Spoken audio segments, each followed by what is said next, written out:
What is going on, everybody? Your boy Patman here. Let's get into the end of month blog post from 343 detailing a bunch of stuff.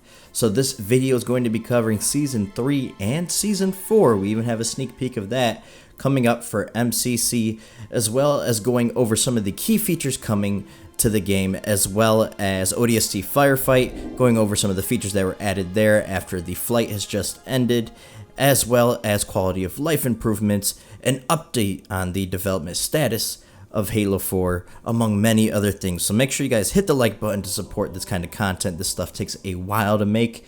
And subscribe if you're new here to stay absolutely up to date on all the latest happenings in the world of Halo. Let's get started.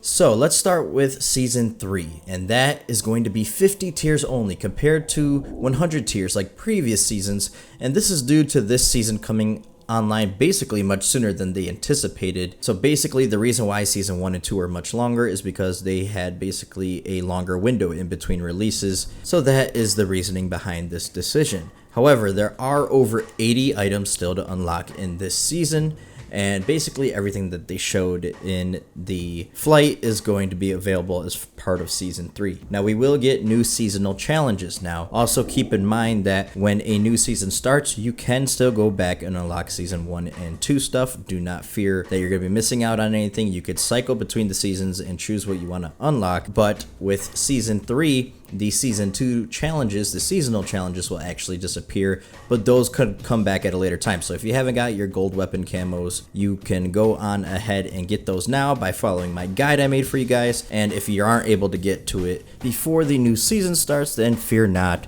Those challenges actually could come back at a later date. Now for Season 3 content, if you guys don't know, I did detail a video on it from the flight, and I will make sure to do one in-game for you guys once the season comes out. But Halo 3 will include dozens of all new visors and weapon skins. Just like in CE, you'll be able to opt out of seeing these new customization options in the options toggle menu. So if you want a more classic experience, you can turn off all the visor color stuff, all the weapon skin stuff. For Halo 3 ODST, you will get new variants of firefight characters, as well as new nameplates, of course, coming to MCC via this new season.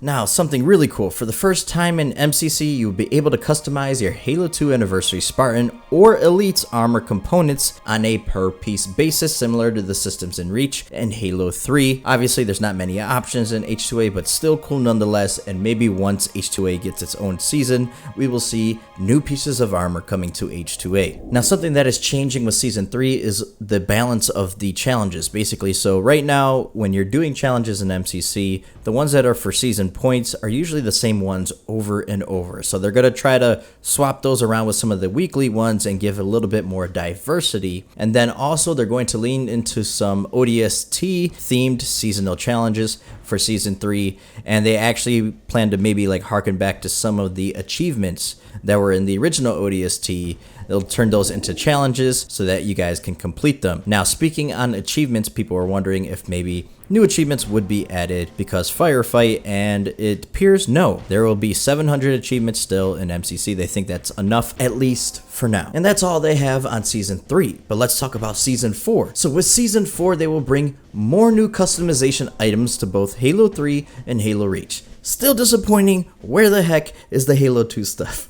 But they do say they're including a long lost item or two. So let me know in the comments down below what you guys think this could be as far as Halo 3, Halo Reach, a long lost item or two. Now they do say for Halo 3, they'll be taking inspiration from some of the work they've done for Halo CE customization. And that makes me think maybe more weapons, more camos for those weapons, I should say, and also vehicle skins, hopefully. I really want to see vehicle skins make it into Reach in Halo 3. Now as far as Halo Reach, they say there will be new ways to mix and match armors, as well as giving Elite some customization options previously only available to Spartans. There will be a couple of surprises as well. They'll be sharing more details on Season 4 closer to its launch. Now let's talk about some of the features coming to MCC, including one highly requested feature from the community, the custom game browser. So design and implementation is underway on the custom game browser. The goal from 343 is to offer players a way to host and join a larger variety of game types than what they're able to support via social or competitive match-made games. They want to give players control over multiple games, Halo CE through 4, game types and maps in a custom browser rotation. They want to make it easy to play with friends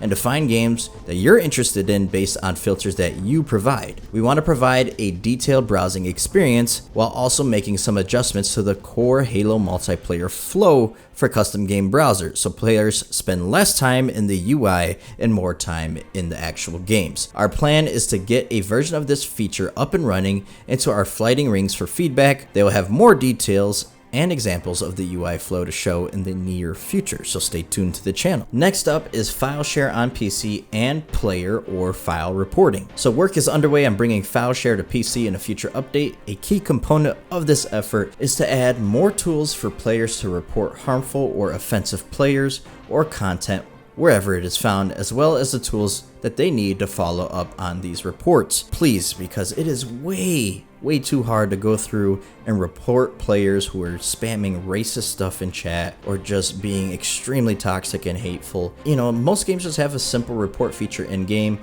I cannot wait to see that in Halo. It is way too much of a pain about to go to a website and fill out a huge form just to get a report on somebody who's doing something they probably shouldn't be doing. So their goal is to empower players to file reports when and where they see a player acting badly. For files, they want to make sure players can clearly understand where files come from, whether it be PC or Xbox, and whether they are trusted or not, and to provide easy ways for players to report files that are malicious or offensive. Another new feature coming is region selection, and they have heard the feedback on how players want more choice in the servers that they connect to, and they will be providing a way to limit the regions that you can matchmake into. The goal is to provide as much choice as possible in region selection, while also ensuring players don't take advantage of region limiting to boost their competitive ranks. So according to one of the designers at 343, when server region selection is added, players will be able to choose servers they want to opt out of. This will allow players not to matchmake in regions that they want to avoid or limit their searches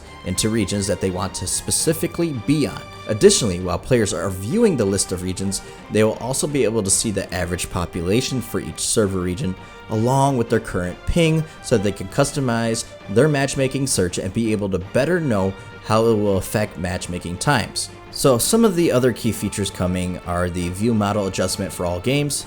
Good progress is being made on that. They hope to have this in a flight soon. UI improvements around navigation, roster, customization, and many more areas of the game are on the way. Steam account linking is in active development. In-game FPS cap and adjustments has had good progress made. They also hope to have that in a flight soon, along with the PC file share, additional video settings and options, the custom game browser as mentioned earlier, input-based matchmaking, along with crossplay between Xbox and PC. Good progress has been made on that. They hope to flight that as well soon. Regional server selection, which we just went over, double keybinds for all games, better ways to report players, per game audio options, and additional season content for season 4 and onwards. They say lots of good surprises here in store for all of you, so can't wait to see what kind of new customization options are coming to MCC. Now, quick note on input-based matchmaking. Now, they wanted to say that basically with input-based matchmaking and crossplay, the goal is to break down as many barriers between players as possible, but to split them by something that has a direct impact on their moment-to-moment gameplay experience. So certain playlists will feature locked input-based matchmaking, where you choose what you are on. If you're on controller, you're going to match other controller players, so more of your ranked playlists. Things like firefight and infection, they said they're not going to really do input-based matchmaking because they don't really see it affecting a player experience, and they don't want you waiting too long to search for a match. Now, some things that are in design iteration that are further down the list of things, basically they're getting to this after the stuff that's already in active development. Additional mod support is coming, text chat improvements, better ways to report players, VFR, variable frame rate, improvements to Reach and Halo 2 Anniversary, and also bringing PC features to the console like FOV sliders. as well as additional accessibility support are all in design iteration.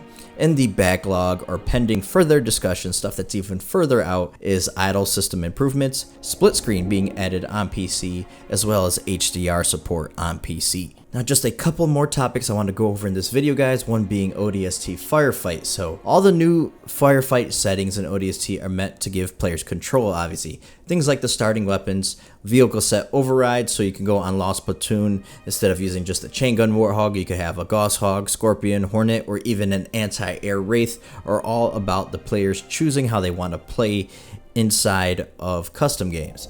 Now, ODST Firefight and Legacy never ended until you ran out of lives.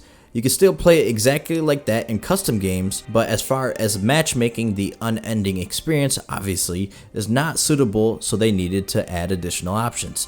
To accommodate that, they were whittling it down to a single set, so it's going to last that long, and instead of, a few hours or however long it could be for a normal old school ODST firefight match, it should be about 25 to 30 minutes now. Now, another really interesting thing that I saw that they talked about was adding the elephant into ODST firefight. How cool would that be to have the elephant? Now, they said they tried to, however, it brought about some complications and presented way too many problems, so they couldn't get it working. However, they might add it in the future, they said. I think it would be really cool to see that. They also went into how they basically balanced the ODST weapons into Halo 3 Sandbox. Now, if you guys don't know, it will only be available in custom games, obviously, and certain playlists. There was Recon Slayer and Recon SWAT, and the ODST Magnum doesn't really fire as fast as it does in ODST. They said it would have been way too powerful, present a really quick time to kill, so it's more in line with the battle rifle, actually having a little bit higher of a time to kill than the battle rifle, but they really wanted to add some sort of pocket precision weapon, much like Halo 5 or Halo CE, where you had the Magnum be a headshot precision weapon that could really take people out from far away.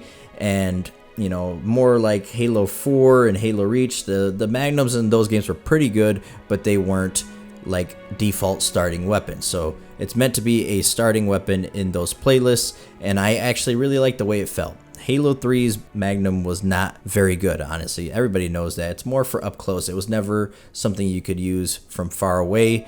So I'm glad to see a different version of the Magnum make it in there and make it a little bit more viable of a weapon. Now, a couple of quick quality of life improvements coming to MCC. The challenge menu will be viewable in the pause menu of any game mode. Another thing a lot of people have asked for is a setting that allows you to disable the challenge notifications altogether. That will be getting added. Also, they will basically be showing what challenges are higher tier, the ones that give the seasonal points, the special challenges, how that golden background in the MCC menu. Well, now when the challenge progress flashes across your screen, it will also reflect that as well. And the final thing we want to talk about in this video is Halo 4. Halo 4 is in development. They're currently working towards a beta candidate, and they have entered the major bug fixing phase of its development. So ODST's got to be pretty close, guys. I'd say the next couple of weeks or less will be getting the release of ODST. They're also starting to put together their flight plans for Halo 4 and all those other potential features that we talked about in the video during that timeline. So really exciting stuff. Honestly, I know this video is really long. I even cover absolutely everything in the blog post that I wanted to cover. There was some HCS stuff that was really interesting. If you guys are into HCS, I highly suggest going and reading the blog. The link will be down in the description below. I just not really that much into HCS, and I figured most of my viewers aren't either, but there is a lot of good info in that blog. Go give it a read if you guys want. Thank you so much for watching. Hope to catch you guys in either a previous video of mine, which I just released earlier today. I did one on the new Halo Infinite enemies coming to the campaign, as well as new weapon customization and new customization altogether that's never been featured in Halo before, coming to Halo Infinite. So go check out that video, and I hope to maybe catch you on a future video of mine. Until that time comes, I am your boy Patman, and I am out.